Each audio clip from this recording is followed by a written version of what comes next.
Sure included. See, it was so bad it made you laugh. You can't knock them sweets, can you? For the sense of humour.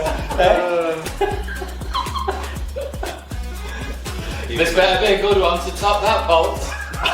The floor is yours. I always think that foursomes is a game for people with great short games. Does that mean you don't want to play foursome?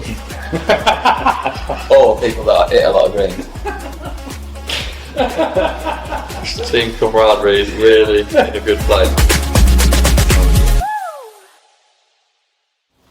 Right, so at Majesticks GC, we know we're always trying to think of ways that we can enhance the fan experience, give a bit more behind the scenes action. So we thought, why not give ourselves the opportunity to give our own thoughts in our own words, and the Majesticks Locker Room podcast was born. Right in the hot seat by the fireplace. It's warm, isn't it? It's warm.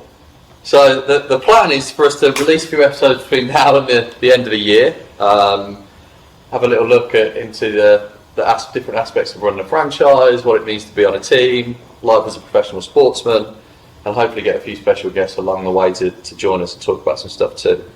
We're going to give early access to our fans. They're going to also have the chance to give us tell us what they want us to talk about basically. What do they want to hear more from us about?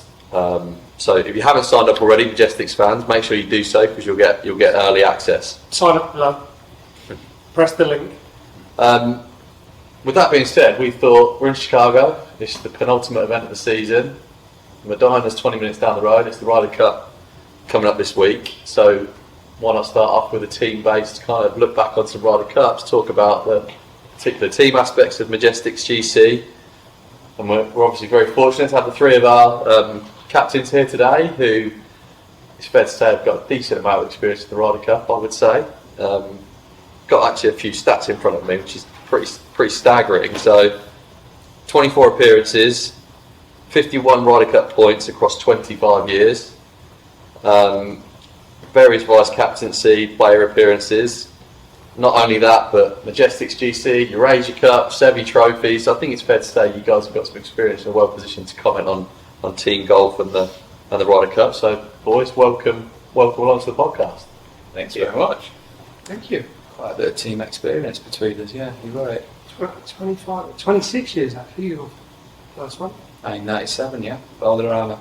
Actually went to the Ryder Cup as a spectator in 1989 at the Belfry. Did you? And then again in 93. I was there in 93. Remember when you were tenting in Sleeping in that cellar. I remember in 89 there was like a big stand behind the 18th green, and whatever they put up to hide it had ripped, or maybe we even ripped it. We climbed up the scaffolding underneath the seats and watched the 18th green from there. Did you? Mm. Yeah. And in 93 I remember standing on the 10th tee when Sevi Winged it on the green. winged it on the green, yeah. So, It's funny, Nick, because you look back at times in your early years as a golf fan, and I'm sure that was a big moment for you. But for me, that was exactly the same. Like getting that first-hand experience as being a European fan, watching your team go out there and play golf was an incredible buzz. And I remember, like it was yesterday.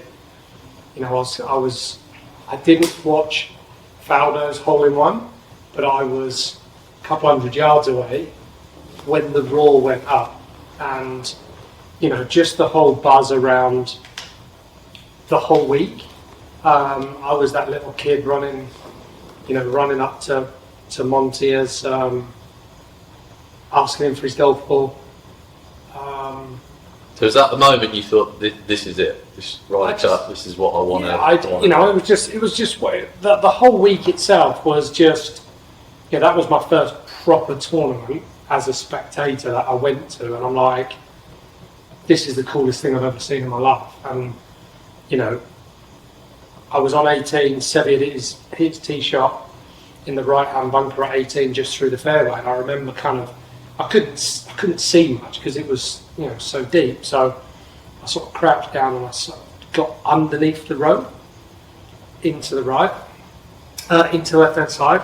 So as I was creeping under the rope and I got in, said his wife and a few of the European ladies and team were obviously inside the ropes, and they were kind of like looking at me and trying to usher me out. But you know, I was just like, even then, I'm like, I need to be inside the ropes. Like, that's where it all started, when he managed to stay underneath the rope lines. And naughty boy. What about you, Henry? What was your sort of first moment you're like, this is... I think it's around the same time, but I wasn't there under the rope line. I was watching it on TV from Sweden, so you know that's just the difference, right? I think what you've got to remember is TV golf wasn't really on TV that much in the 80s. There were probably only I don't know what it was like in Sweden, but there were only a few tournaments and then a few highlights. You know, I think it was on a Thursday night, really late. So you had like the Open Championship, the PGA. I think the British Masters was televised, and then it was the Ryder Cup. So I remember watching the Ryder Cup as Sam Hull in the winning putt in '85, and then watching it from Muirfield Village in '87, the first time that we ever won as Europe on American soil. And then really the next time you know I ever got to see any kind of professional golf, men's professional golf, was turning up to the Belfry in '89. They were playing practice rounds, parked the car, or one of my friend's dads parked the car and walked across the first fairway. The first place we saw was the fifth green, and the first shot I ever saw was Wuzzy in a shot into that fifth green to about 3 feet, and I thought, these lads are good. And so leading on from that, so that was the kind of inspiration wanted to be in the Ryder Cup. Fast forward, not that many years for you, Lee, and perhaps a few more years for you guys, was that first time you got in the team, you got the pick, or you knew you were in, you got the phone call to be a wildcard. Talk us through that moment and getting the phone call from the captain at the time. Well, I'd gone to see it in '93 and sort of stood on the 10th tee watching Langer, Faldo, Wuzzy, Seve, Monty, people like that, and then turned pro at the end of '93, got my card. 4 years later, I'm stood in the middle of the 17th fairway. I've got Nick Faldo as my partner. We were playing with Bernard Langer and Monty in a practice round, and Seve stood right behind me watching us play a layup on 17. So, you know, I've gone from watching my heroes to actually trying to win them points in a matter of 4 years, and it was a really surreal experience. Stood on that 17th fairway. And so for the first one, did you all qualify for the Ryder Yeah. Cup? Everybody got in on their own. So the phone call you knew was coming was going to be a positive one. There wasn't any waiting around for the first one. There isn't a phone call. There isn't a phone call when Oh, you just Yeah, if you qualify, you qualify. The good and bad phone calls are for the guys just outside, right? sweating. Yeah. And what's that? So who would have been the first one to need a wild card? Is that? Why are you defaulting straight to So that's the my big call. Yeah, I've had a few. He knows that we qualify. Hey? He knows we qualify every time. Listen, when you're in the team, you're in the team, whether it's a pick or whether it's... As rookies then, first tee shot, Henrik, you're known for being pretty cool, calm and collected behind the shades. He was shitting his pants. No, it wasn't. Yes, she was. Come on, honestly, first tee shot as a rookie, Ryder Cup, what was it like? Where did your tee shot go? I didn't hit it. I was in foursome. That's the best way to avoid it. Yeah, I wasn't myself. David Howell took it, but it was so it was the K Club in '06. I'd played well. I think I actually did win the qualifier in '06. So I was kind of the same. I knew a long time I was going to be there, but then on Thursday we were told obviously the lineup for Friday morning wasn't in the lineup to play on Friday morning in the better balls, which as a rookie I was kind of more expecting myself to be out in the better balls maybe, and also coming, you know, I think I won the last qualifying event before the team was cemented and all that, so I had my mind was that I was going to play better ball, and then it turned out to be very much the opposite, and I didn't. So it was a bit, I think, disappointment first out, knowing that I wasn't going to play. But then you realize it's it's a team match, and you're there to play when you're being asked to play, and whenever you get the chance to play, you got to be ready to go and do your best. So it's really unnerving. You've built up all the anxiety and the tension, and you've worked yourself up into this. Okay, it's go time.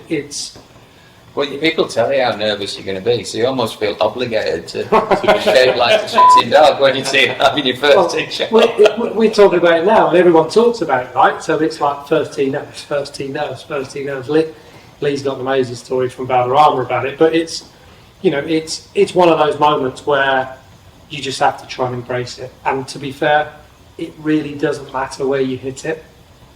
As long as you hit it, because In play. look, we've seen Not many people birdie the first. we have seen some absolutely horrendous tee shots. Darren said to me walking down to that first tee on Saturday morning, listen, folks, he said, stand up and hit it as hard as you can. I don't care where you hit it, I'll be following you straight down the middle of the fairway. And it's like, he's an experienced player, he's played a number of them at that time, and it was just nice, and it has always been nice to see the dynamic between a rookie, an experienced player, and there's so much that goes into that, and we can talk for hours about the dynamics of that. Lee's story of Valderrama is it's one of the best first tee nerve stories I've ever Well, heard. you got to give us the It was story. amazing. You got to give us the story, Weston, and then we'll change pace for a minute after that. So my first ever Ryder Cup, 97, and Sevy's come across to me and says, I'm going to put you with Nick Calder. So, great. He's about to set the record for Ryder Cup appearances and points won, so I'm thinking, he's got his 6 majors and he's pretty experienced, I can rely on him.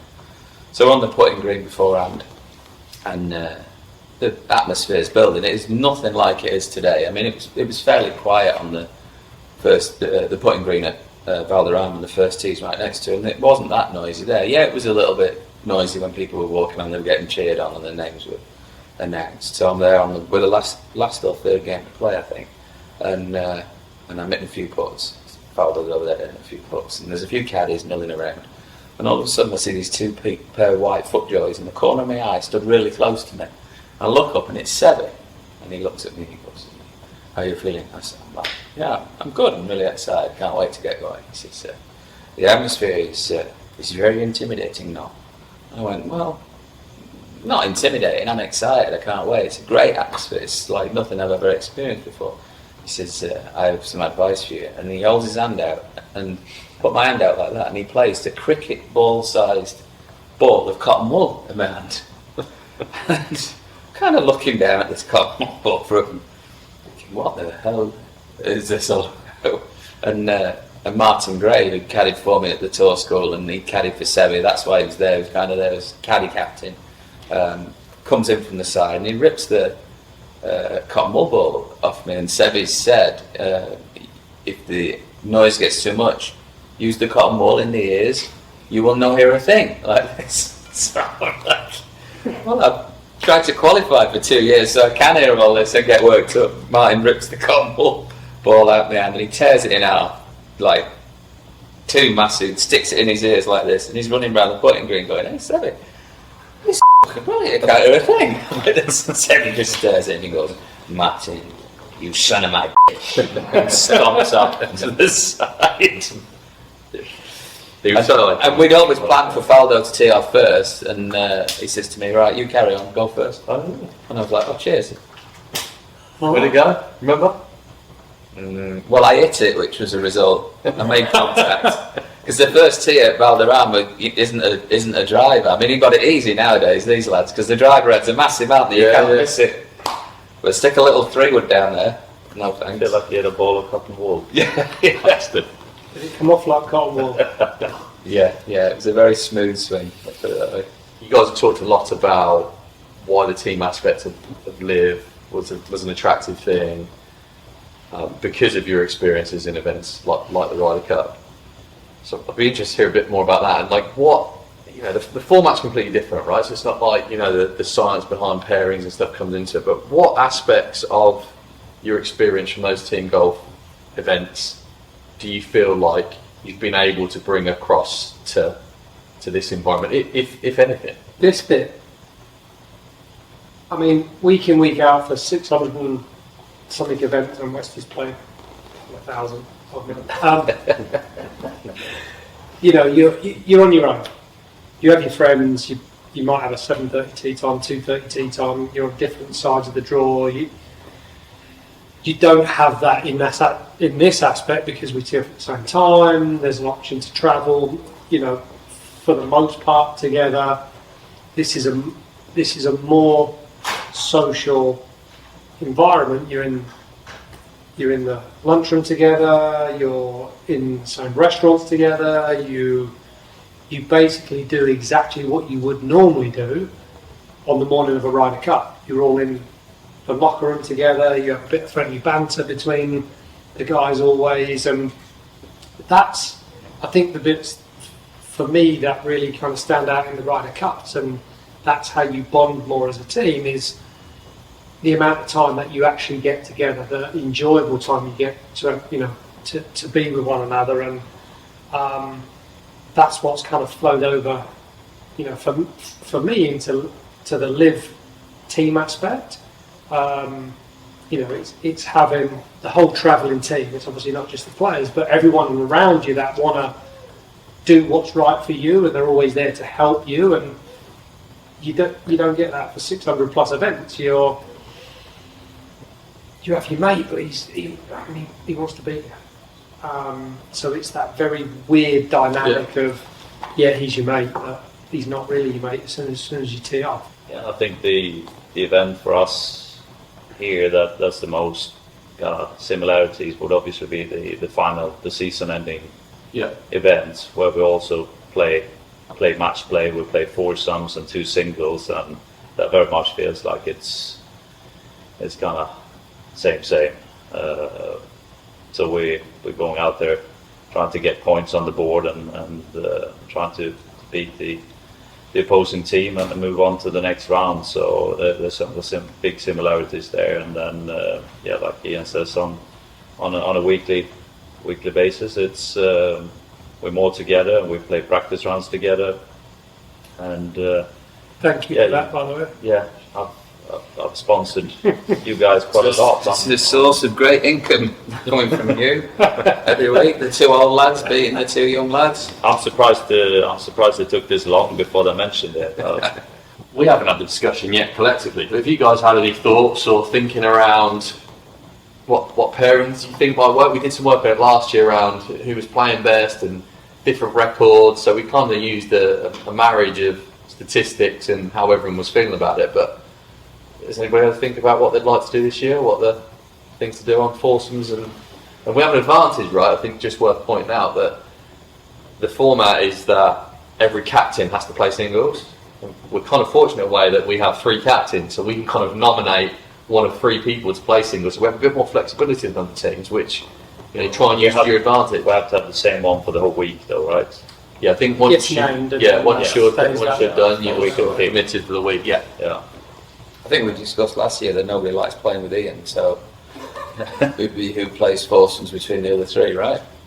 That was right. I'm not getting involved in that. I think you were partly. I think the discussion was that no one likes to play Ian in the singles. Oh, was that what? Yeah, I think so. I think you got it mixed up. Yeah. See, I can be nice. Senile. So I think it's yes, you could start discussing it now, but it's more of a discussion for nearer the time when you know everybody's current form. Matchups. Who we're gonna? Yeah. I mean, foursomes is the awkward one, right?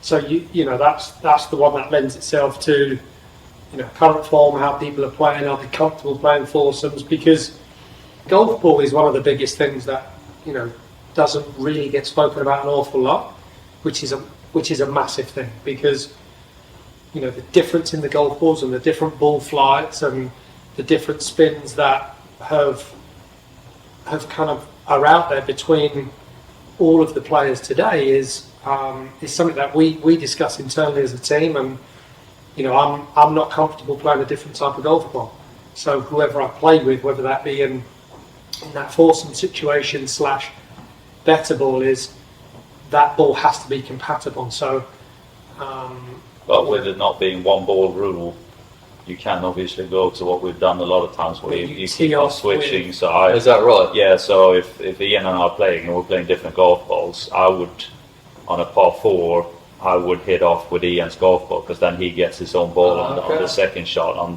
the iron shot, which is obviously more important than the characteristics when I hit the tee shot. So you would keep on switching, and if he hits on a par 3, he would hit his. I'd get the chip on, but it's like it's more of the fit. Like Yeah. when you I actually didn't know that. I think a lot of people probably wouldn't know that. I didn't realise when that you look do down, that. like I'm very particular on dimple pattern. So, and I line my ball up a specific way. You wouldn't think you got OCD, would you? So you know when when you look down on a ball that's got a different marking on it, the dimple pattern looks different from above when you're lining up the ball. It's like it's tiny little stupid subtle things like that, which are awkward that is sometimes. stupid.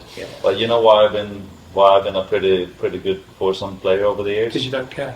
Because I don't give a shit. So you can mark it any way you like. I'll hit it. It's I'm- wide and it's round, and I'll hit it forward. I promise. I've used all sorts of different kinds of balls in foursomes. But I know it was an issue I've had in, loads of different partners. Whistling Straits in some of the discussions that Oh yeah, the ball I mean Matt, compatibility and Fitzy was. I mean that was an issue with Victor and Fitzy and a little bit playing different balls, playing but different. you can cut quite a lot out of it by the switching. Teeing of off it. with, and that's what I did. You know, obviously when I played with Rory, was tee off with Rory's ball, so it enabled him to have his ball into the green. I always think that foursomes is a game for people with great short games. Does that mean you don't want to play foursome? Or people that hit a lot of greens.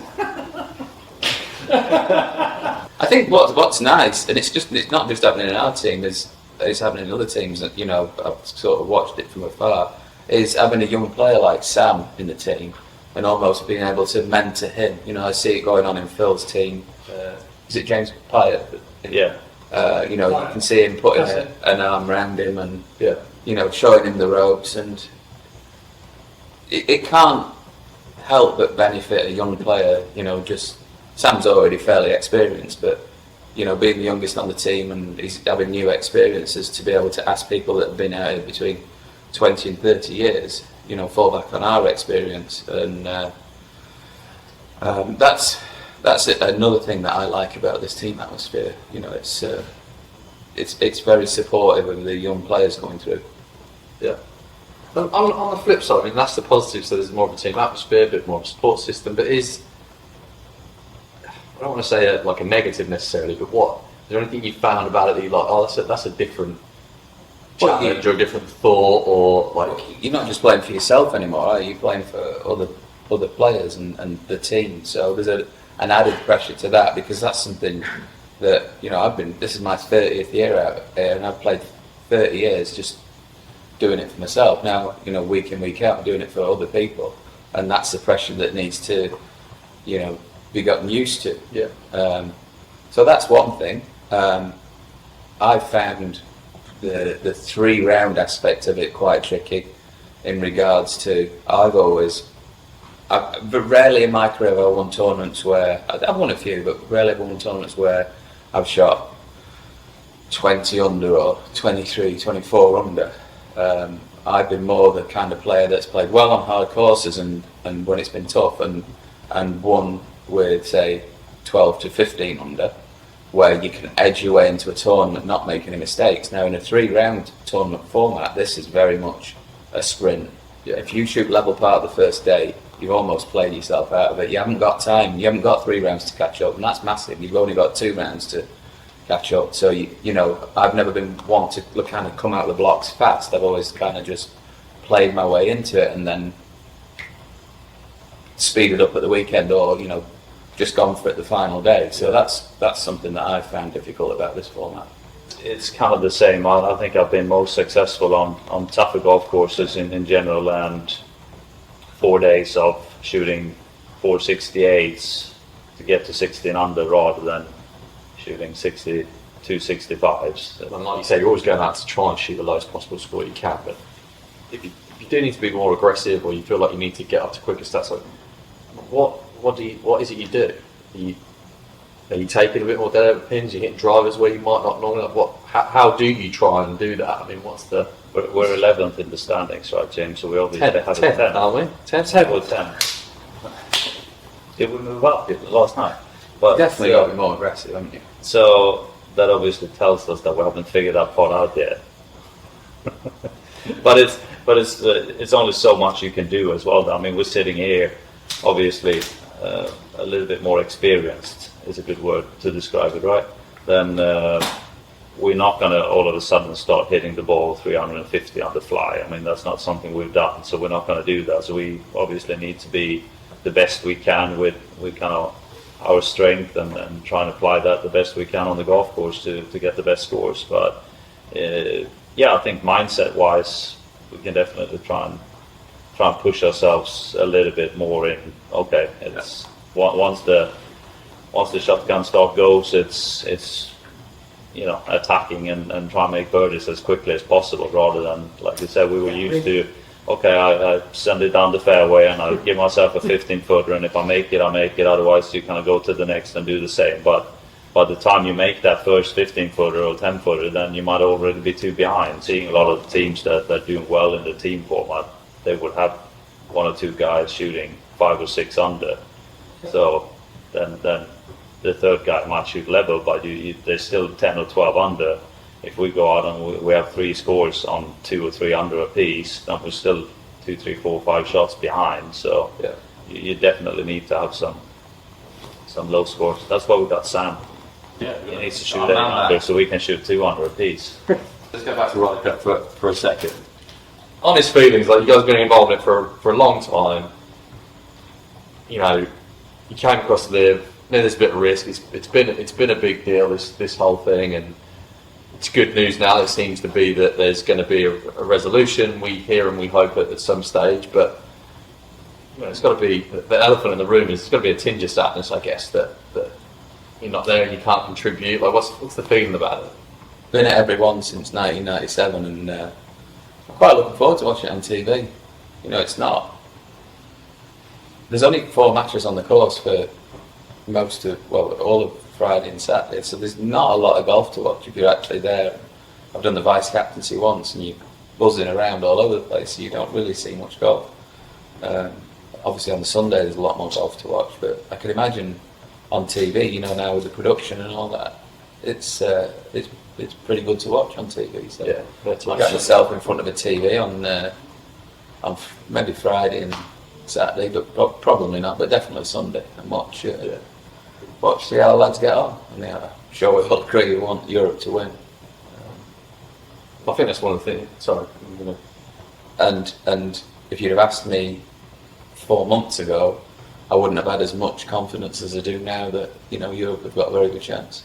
I think you know, the guys that you would expect to be in the team are all playing well now going into it, and the lads that, you know, at the depth of the team, I think they're great players. You know, I mean, 4 months ago, one of the lads was still an amateur, wasn't he? So, you know, that's a bonus. You know, that he's turned into such a good player. You know, I've got mixed feelings. I've absolutely loved every Ryder Cup I've played, whether I've played twice or 5 times or been a vice captain in 16. You know, I've always kind of really been part of the team and kind of been there and, you know, lived it. So I think at Whistling Straits, knowing at 45 that the next one you're going to be 47, I think knowing that maybe your last playing Ryder Cup was a big moment for me to go out in my singles and win that match, because, you know, you never know, right? You never know when it's going to be your last, and, you know, it was. So from a playing perspective, you know, it's a little sad that you don't have any involvement. I think for me personally, to try and help the team, you know, I've always been one to want to help out in any way, shape or form. So I think that's the only thing from my side that I sit back and look now thinking, you know, I knew I I probably wasn't going to play again. But just having, you know, a tiny level of help would have been nice. But, you know, when you look at, as Lee said, you know, 5 months ago, looking at the team, you looked at it kind of worrying, I guess, as to how that team was going to shape up. And, you know, when you sit here today and look at the strength of the younger guys that are coming in, you know, you feel pretty proud that Europe has got, you know, a collective good group of young guys they're fresh, they're good, they look like they've got what it takes to go out there and pair themselves up nicely with all the experience that's in that team. And, you know, it's good. It's you know, it makes you feel good that you know, you're kind of, you know, handing the baton across to the younger guys that are going to be the backbone of the team for the next 10 or 15 years. So, you know, hopefully we can watch and play some great golf, and, you know, we get the opportunity to watch it like I've never watched it before. So, you know, sitting back and sitting on the sofa watching it will be a different experience, but one I'm going to enjoy. I'll tell you a story now that I've never told anybody. There's only 3 people in the world know about. There would be a lot more knowing about it later then. Possibly, if it makes the edit. So there's only myself, Podrick Arrington and Helen, because she was in the car with me when I made the phone call. But the last Ryder Cup, contrary to what a lot of people think, I actually qualified for. I didn't get picked. And the last event was the PGA at Wentworth. And I was in the last spot and I made the cut and finished the round and jumped in a van to go back to Newcastle. And I think if Shane Lowry finished in a certain spot, he could go past me. And I rang Podrick on the way home and I said, if I fall out of the qualification, I don't want to pick. Don't pick me. Because I felt like my time had done. You know, I'd won at the start of the qualification very early on. And I just felt like if I didn't qualify automatically, I didn't really think that I deserved a pick. I thought that, you know, I was 48 years of age and it was time for some other young guys to play. Everybody's time comes, right? And you know, handing the baton across, and you know, whether he was a LIV player or whether he was not a LIV player or whatever position he was in, you know, I feel the younger generation had to come at some point to transition into this team. West is 50, 47. You know, there's a couple of oldish players. You know, well, Sergio is 46, is he? 45? He's born 80. He's born 43. He's 43. He's a part Yeah. still, but there was a number of there was a number of guys that obviously, you know, we had an aging team. They had a younger team. Yeah, you left that to me to kind of close this segment. Yeah, obviously there's been a lot going on over the last year or two in the world of golf, and as we all know, it's no point digging into the details too much, right? But out of a viewing perspective, we always kind of support Europe and want to see the lads do well. It's going to be interesting to see, like the boys say, how the young players are going to, you know, perform and how they're going to fit in with the rest of the team. And the backbone of the team has played really well, and I'm totally with you. I think 6-9 months out, it definitely felt like US had the depth and the strongest side, but it feels like that has shifted over the last 6 months here, and I think the US team, you could argue, and I mean, it's always interesting to follow all the debates on social media or in the news on when the US team made their picks. You could argue the way we view it, that they might have made their side a couple of percent weaker with some of the picks that they took, but that's also down to this team element, how you fit players together in foursomes and better balls, and finding that kind of dynamic and so on. So what might look on paper like, okay, he's not playing as well as this other guy, but now you're getting a perfect match for foursomes or best ball, and that might weigh it up, and who's in the team room and all these other things. And I'm being involved for the early part of the preps for Rome. Obviously, I'm gonna recognize a lot of things that we put in place at that stage, and that will have carried on throughout the remainder of this period, and mainly in terms of the course setup, some of the stuff that we did when we were on site, and how that's going to play out, and there were changes made to the qualification process and how you analyze it and all the rest of it. So it'd be interesting to follow, and we'll support from a distance. At the end of the day, every golf fan is, and we are golf fans. You know, you want the best 12 Europeans available or possible, playing the best 12 Americans possible. I mean, we can only wish that in the future that will come together, and we'll see where it all ends up. Thoughts on, you've already touched on it, but the strength of teams, thoughts on like any pairings you might see and predictions? My thoughts, there's a lot of rookies involved. Difficult for them to play that first morning, but I'd rather see everybody play on the first day. So I think you send your experienced players out first morning strong, and then integrate those that haven't played, those 4 that haven't played, in the afternoon somehow. Very, very difficult. Like Ian said, when you miss the first day, you feel like it's a real letdown experience, and then you lose out on people and their form and their attitude for the Saturday. So I'm a big fan of everybody getting a game on the Friday. Easier to leave players out on the Saturday than on the Friday. Yeah. You've done that in general, right? I thought, I've played under a lot of different Ryder Cup captains, and one of the best ones was Mark James, and I would say one of the few mistakes he made was not playing 3 of the guys Friday and Saturday, and then just throwing them into the singles on Sunday. It leaves them with very little chance. In terms of possible matchups, I think it might be clear to see. You might see Ludwig with Rory. He's very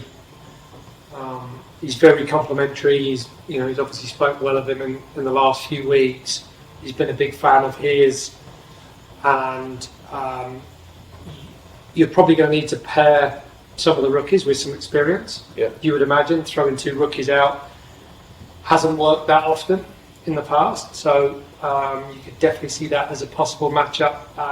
Tyrrell, Shane, the way they played Whistling Straits, I would very much see that's going to be a possible pairing.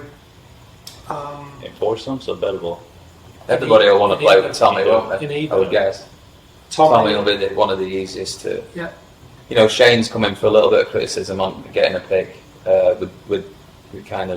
They've said he's not had a great year, but I think now the qualification's over, you're going to see a different Shane Lowry, and when the Ryder Cup comes around, I think you see a different Shane Lowry. I'm a big fan of his, and the way he adapted to the Ryder Cup in Whistling Straits, I thought he was made for Ryder Cup. He pulls energy out of everybody. How dynamic work within a team, and the reason, to bring Shane in as a pick is exactly the reasons you say. Like, you watched him playing Whistling Straits and you saw the energy that he gave out, and it's like that feeds the team, because we were all there to see and enjoy him kind of hold that putt on 18, and that's what you'll get from Shane Lowry. Right, you'll get the energy, you'll get the team involved, you'll get the Tommy is one of those that gives energy. I think DJ could be a big miss for them. I'm happier, no question. As a European fan, I'm happier seeing DJ not on that plane. 5-0 last time. Perfect game for match play. It looks like, when you stand on the tee with DJ, he hits it so far, feels like he makes so many birdies. Yeah, and he's playing intimidating player. He's playing a very, unlike what maybe back in the day he might have made more mistakes. He plays a very mature game on how he takes on the golf course. He utilizes his length and his strengths. And an easy guy to pair up with, in my opinion. Yeah. I mean, who would sit in the team with him, and if you know, because we used to get a piece of paper and you wrote down, didn't you, who you wanted to play with. Who wouldn't put down Dustin Johnson? Correct. No, that's what I said. I feel like they might have made their team a little bit weak by leaving some guys out and picking some others, but that's as You only European. fit 12 in.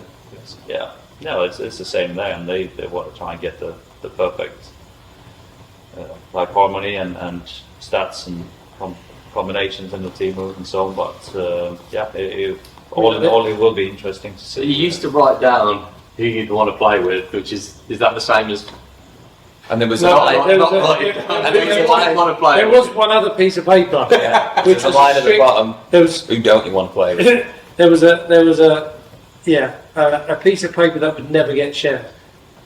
And to be honest, I actually think that's a good thing, right? Because no matter how good you think or the captain thinks that's a good pairing, there will always be someone in there that the chemistry is not quite right, as good as it is.